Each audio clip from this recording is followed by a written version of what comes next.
Hi guys! Welcome back to my YouTube channel. Good morning, good afternoon, good evening sa ating lahat. Saan man tayo sulok ng mundo, sana ay nasa mabuti tayong kalagayan at ligtas sa anuman masamang kapahamakan. At bago ang lahat, shoutout muna tayo sa founder ng Kalingap, Kuya Val Santos Matubang, syempre si Kalingap Prab. At sa lahat ng mga sponsor na walang sawa tumulong sa mga nangangailangan, more blessing to come para tuloy-tuloy ang inyong pagtulong. At syempre dito muna tayo sa aking mga kaibigan sa mundo ng YouTube.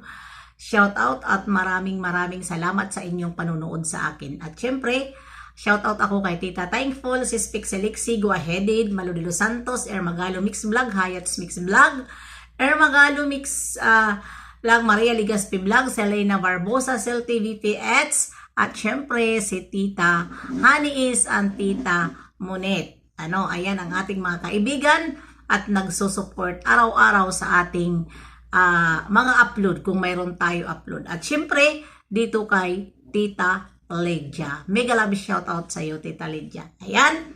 Ano na naman ang atin ngayon re-reactionan? Syempre, ito na naman. Walang iba kundi ang group na naman na mga desperada. Ito, pinagpistahan nila ang aking Bibi Beyonce. Sabi ko nga sa inyo, hindi ako magsasawa magreaksyon kapag nakikita ko na pinagpipistahan nyo ang aking Bibi Beyonce. Dahil kung ano-ano ang inyong nire-respect dito sa aming Bibi Beyonce kahit wala naman siyang bisyo at ginagawa nyo ng may bisyo. Kahit ang royal na iniinom niya ay ginawa niyong alak. Diba? Dahil rumirisbak kayo dito sa aming Bibi Beyonce na mabait at tahimik na walang ginawang katarantaduhan sa Kalingap. Kundi siya ay nagpapabidyo lang at kuha ng kamera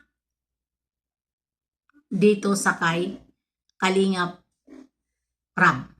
At kayo naman, inggit na inggit kayo dahil yun na nga, hindi kayo makamove on na ang Bibi Beyonce namin ay maraming sponsor at maraming nagmamahal. Hindi tulad dyan sa iniidolo nyo na ilang wala pa nga siguro 1 taon ang kanyang pagpa-member dito sa Kalingap Angel ay na silaw na ng pera. Ipinagpalit ang Kalingap doon sa kanyang sugar daddy ngayon. Pero yung sugar daddy niya ay nawala na. At siguro ko gawain yan ng inyong Erika dahil yan ang nire-respect nyo dito kay Beyonce namin. Sa hitsura ni Beyonce, iinom ba yan ng alak? Samantala, kahit nga humarap kay Ido, di ba sabi nyo, kahit humarap kay Ido ay hiyang-hiya? Tapos, pagbibintangan nyo, ang hawak-hawak dyan ni Bibi Beyonce ay alak, ikitang-kita dyan ang royal, buti ng royal. Tapos, i-edit nyo, impilites. Uy, nagkakabaliw na kayo, siguro. Dahil, gustong-gusto nyo, si Ido ay maging partner pa ni Erika. Oy, kayo lang naman ang napapraning Diba? Kayo ang napapraning. Gustong-gusto nyo i-partner si Ido na yung inidolo nyo naman ang umayaw.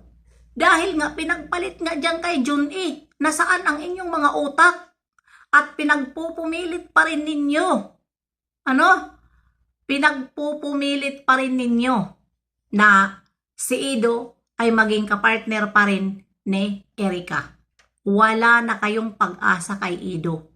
Kung magkita man sila ni Erika, at si Edo. Hanggang doon na lang. Huwag kayo kumilig dahil nakakita na si Edo babae na mahinhin. Hindi tulad sa mga ano dyan, sila silahis, may pusong lalaki, may pusong babae, yan ay hindi yan mananatili sa isang lalaki. Kapag ganyan ang ating pagkatao, na dalawa ang ano natin. 'Di ba? Kaya huwag kayong kumilig.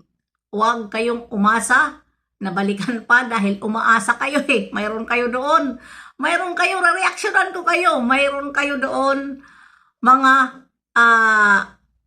message. Mayroon kayo doon mga comment na asang-asa pa talaga kayo kay Edo.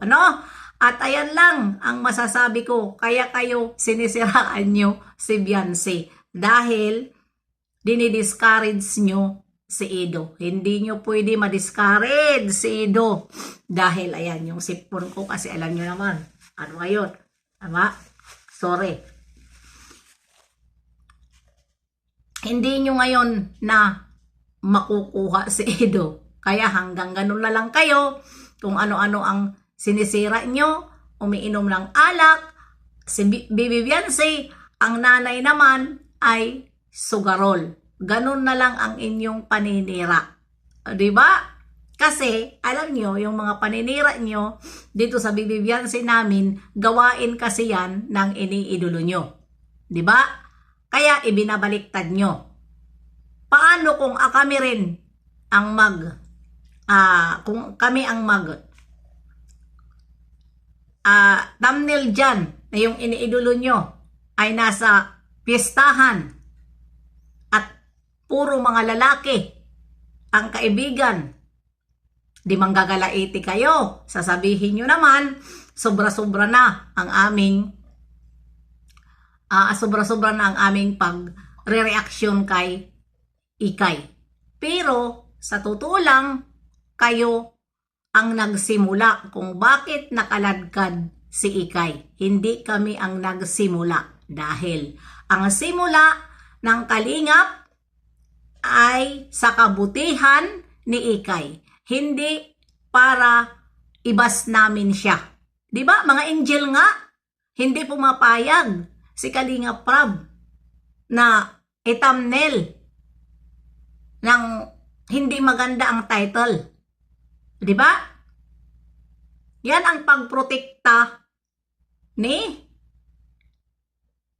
Kalingap Prab sa mga angel. Pero kayo, ano ang ginawa nyo dito sa kay Ikay? Siya ang umalis, kayo ang panay ang ngawa. Binabaliktad nyo. Nung umalis ang Ikay nyo, walang nagsalita ng masama dito sa mga reaktor. Diba? Wala. Nung nakita namin na umalis pala siya dahil winakwak nyo at si Junee pala ay nasa kanila na, doon nag-react ang mga reaktor. Gets nyo? Hindi kami ang nagsimula. Hoy! Gumising kayo mga ilaber, huwag nyong babaliktarin sa amin.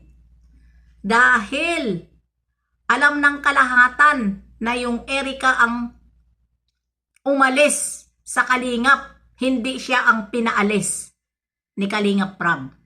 Diba? Tapos babaliktarin nyo?